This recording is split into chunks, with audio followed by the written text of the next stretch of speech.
The day Sergeant Jacob Carter was laid to rest, his loyal K-9 partner Rex did the unthinkable. He leapt onto the casket and howled. The mourners froze. The priest stopped mid-prayer. Even the wind seemed to hold its breath. Because Rex wasn't just mourning. He was trying to tell them something. When the flag draped over the coffin shifted, with no breeze to move it, Lena Carter knew this was no ordinary funeral. Then her phone buzzed, a voicemail from her dead father. "If Rex acts strange near my grave, don't be scared," Jacob's voice whispered. "That just means I'm still here." Now Lena and Rex must unravel the truth behind a soldier's final message and discover a bond so unbreakable, not even death could sever it. The sky hung heavy with thick gray clouds, casting a solemn shadow over the national cemetery. Rows upon rows of white headstones stood in perfect symmetry, each adorned with a small American flag fluttering in the chilly autumn breeze. The rhythmic snap of fabric in the wind was the only sound that accompanied the quiet shuffle of mourners as they took their seats near the front of the gathering. At the center of it all, resting atop a polished wooden platform, was a casket draped in the stars and stripes. Sergeant Jacob Carter had come home for his final rest, a soldier who had served his country with unwavering dedication, both on the battlefield and in the K-9 unit. Beside the casket, lying motionless on the grass with ears drooped and eyes clouded with sorrow, was Rex, Jacob's loyal German shepherd. Rex had been more than just a dog. He had been Jacob's partner, his protector, his shadow through years of service. And now, as Jacob's family sat with tear-streaked faces, Rex remained where he had been since the casket arrived, silent, unmoving, his deep brown eyes fixed on the man he had spent a lifetime following. The ceremony began with quiet reverence. A priest stood near the casket, reading scriptures about honor and sacrifice. Veterans in crisp uniforms sat among the mourners, their hands resting over their hearts. The air was thick with grief, but there was also a profound sense of respect, of gratitude. Then came the moment of the 21 gun salute. The first crack of the rifles shattered the silence. Rex's ears twitched, his body flinching slightly. The second volley rang out, and Rex let out a soft whimper. By the third shot, he was trembling. Lena Carter, Jacob's daughter, noticed Rex's distress and reached out to him. "It's okay, boy," she whispered, her voice shaking. I know you miss him." But Rex didn't move toward her. Then, as the final shots echoed through the cemetery and the folded flag was solemnly handed to Lena, Rex let out a sharp, heart-wrenching bark. And before anyone could react, he leaped onto the casket. Gasps rippled through the crowd. A few veterans stood, unsure if they should intervene. The priest faltered mid-sentence, his gaze fixed on the scene before him. Rex lay down atop the casket, pressing his body against the wood as if trying to feel Jacob's presence through it. A low, sorrowful howl escaped his throat, a sound so raw, so full of heartbreak, that it sent shivers through everyone in attendance. Lena clutched the folded flag to her chest, tears streaming down her face. "Rex." One of Jacob's fellow soldiers stepped forward, reaching toward the dog. "Come on, boy. It's time."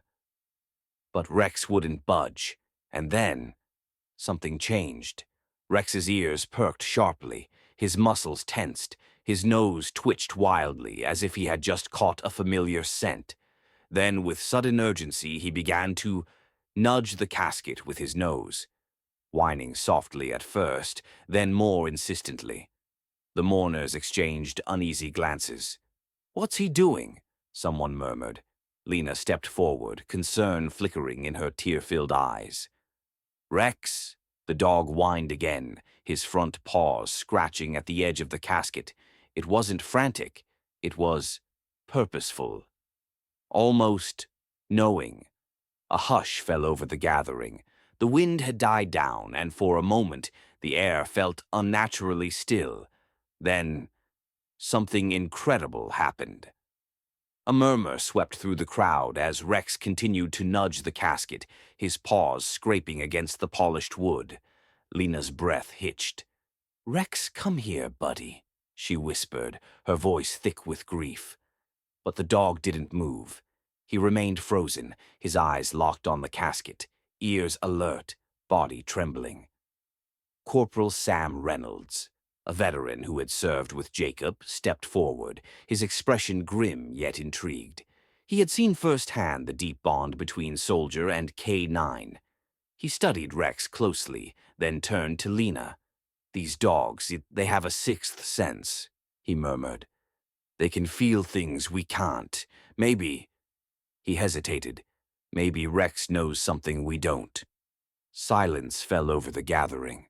Then, suddenly, Rex whined and began digging at the casket. The sound of his claws against the wood sent a shiver through everyone. His movements weren't frantic. They were deliberate, as if he was trying to reach something. A nervous hush settled over the mourners. Some shifted uneasily in their seats.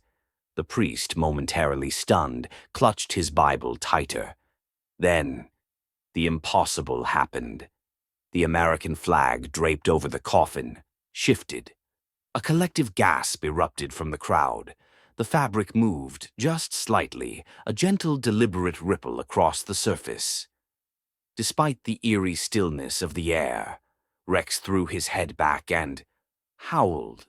Not a mournful sound this time, but something different. Something hopeful. Lena's chest tightened. Her fingers clutched the folded flag in her lap.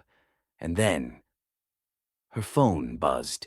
The sound was deafening in the heavy silence. She nearly dropped the device as she fumbled to pull it from her pocket. Her stomach lurched as she saw the screen. Incoming voicemail. From Dad. Her finger trembled as she pressed play. A click. A moment of static. Then, her father's voice. "Hey, sweetheart, if you're hearing this, I guess it means my time's up." Lena gasped, a sob catching in her throat. "I just wanted you to know. I love you, and I'll always be with you. And Rex, take care of him. If he ever acts strange around my grave, don't be scared." A pause. "That just means I'm still here." The message ended. Rex lowered his head and licked Lena's hand softly, as if he too understood. The cemetery was silent. No one spoke. No one moved. But in that moment, Lena knew. Jacob Carter had never really left. The days after the funeral stretched long and hollow, each one blurring into the next like shadows at dusk. Lena moved through them mechanically, breathing, eating, sleeping, but never truly present. The house felt too large without her father's booming laughter, without the rhythmic sound of his boots thudding against the hardwood floor.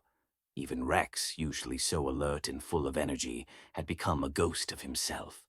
He lingered by Jacob's recliner, his nose pressed into the fabric, as if searching for a scent that was fading too quickly. He barely touched his food. He didn't wag his tail when Lena came home. It was as if the light inside him had dimmed, just like hers. One evening, as Lena sat on the couch, staring blankly at the TV, Rex let out a soft whine. She turned to see him standing by the front door, his ears pricked forward, his body tense. "What is it, boy?" she murmured, too exhausted to move. Rex didn't look at her. His gaze was fixed on something beyond the door, something only he could sense. Then, without warning, he let out a single, sharp bark. Lena frowned. Rex rarely barked indoors. She pushed herself up and walked to the door, hesitating before turning the knob. The cool evening air rushed in, carrying the scent of damp earth and fallen leaves. The yard was empty. The street was quiet. But Rex's tail was stiff, his nostrils flaring as he sniffed the air. Then, a flicker of movement near the old oak tree. A firefly. Just one. It pulsed lazily in the gathering dark, drifting closer until it hovered right in front of Rex's nose. The dog went still, his breath hitching. Lena's throat tightened. Fireflies hadn't appeared in weeks, not since summer had faded into autumn, and yet here one was, glowing softly, as if it had been waiting for them. Rex let out a low whimper, his tail giving the faintest twitch. And then the firefly darted forward, brushing against Lena's wrist before vanishing into the night. A shiver ran down her spine. She didn't believe in signs, not really. But this felt like something. Rex turned to look at her, his eyes brighter than they'd been in days. "You feel it too, don't you?" she whispered. He nudged her hand with his nose, warm and solid, and there. That night, for the first time since the funeral, Lena dreamed of her father. He was standing in a sunlit field, Rex by his side, both of them grinning the way they used to when they came home from training exercises. "You've got this, kiddo," Jacob said, his voice as clear as if he were right beside her. "Don't let the grief win." She woke with a start, her cheeks wet. Dawn was just breaking, painting the room in pale gold light. Rex was already awake, sitting at the foot of her bed, watching her. Something had shifted. She could see it in the way he held himself, the alertness in his posture, the life returning to his eyes. "Okay," she said, exhaling slowly. "Okay, let's try." She pulled out her laptop and began searching. Canine training programs, veteran support groups, therapy dog certifications. The more she read, the more the weight in her chest loosened. Her father had spent his life working with dogs. He had believed in their power to heal, to protect, to save. And now, maybe, she could too. Rex rested his head on her knee, his tail thumping softly against the floor. She scratched behind his ears. "What do you think, boy? Want to make him proud?" Rex licked her hand, and just like that, they had a purpose again. The weeks that followed were different. The heavy fog of grief still lingered, but now there was movement beneath it, small, determined steps forward. Lena enrolled in a local K-9 training program, something her father had always talked about doing with her when there was time. Rex, though older now, still carried himself with the disciplined focus of a working dog. His ears perked at commands, his muscles coiled with readiness, as if he'd been waiting for this. Their first day at the training facility was overcast, the air thick with the scent of damp grass and leather leashes. Other handlers moved through drills with their dogs, German Shepherds, Belgian Malinois, even a scrappy little border collie mix, all sharp-eyed and eager. Lena tightened her grip on Rex's lead, suddenly unsure. "You're Sergeant Carter's girl, aren't you?" The voice came from behind her. A man in his 50s, his face lined from years of squinting against the sun, stood with a clipboard tucked under his arm. His posture was military straight, but his smile was warm. Lena nodded. "Yeah, Lena Carter." "Frank Mullins," he said, extending a calloused hand. "Worked with your dad back in the day. He'd be damn proud to see you here." Something in her chest loosened. Frank led them to an open field where a group of handlers practiced obedience drills. Rex moved beside her, his gait steady, his attention never wavering.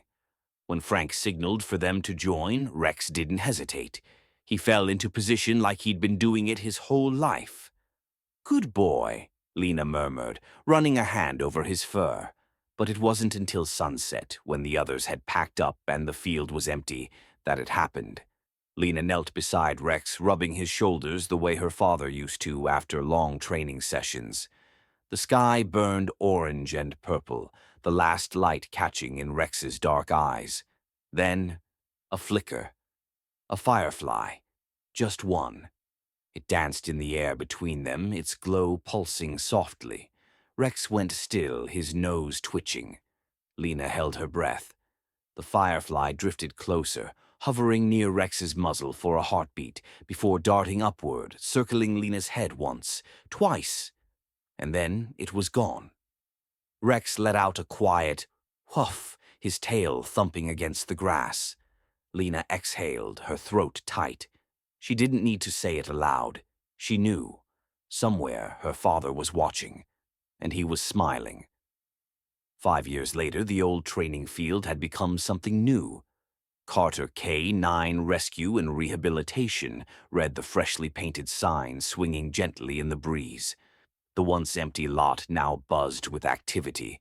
Dogs barking, volunteers calling out commands, the rhythmic thud of paws against grass. Lena stood at the center of it all, a clipboard in one hand, a leash in the other. Rex, older now but still bright-eyed, trotted beside her, his muzzle gone gray but his spirit undimmed. He no longer trained as hard as he once had, but his presence alone calmed the newer dogs, the ones with scars, the ones who flinched at loud noises, the ones who needed to remember how to trust. "Lena!" A young woman jogged up, a nervous-looking border collie mix at her side. "He's not responding to the recall command, I think—" "Here." Lena handed her the clipboard and crouched, meeting the dog's wary gaze. She didn't reach out, didn't push, just waited. After a moment, the dog crept forward, sniffing her fingers. Rex let out a soft woof, his tail wagging. The collie's ears perked, and just like that, the tension broke. That night, Lena sat on the porch steps, Rex sprawled beside her, his head heavy on her knee. The sky was clear, the stars sharp as pinpricks. A faint glow caught her eye. One firefly, then another. They wove through the dark, their light flickering like laughter. Rex's tail thumped. Lena smiled. Some bonds never break, some love never fades. And somewhere, just beyond the edge of the light, a soldier and his dog still walked together, watching over the legacy they'd left behind.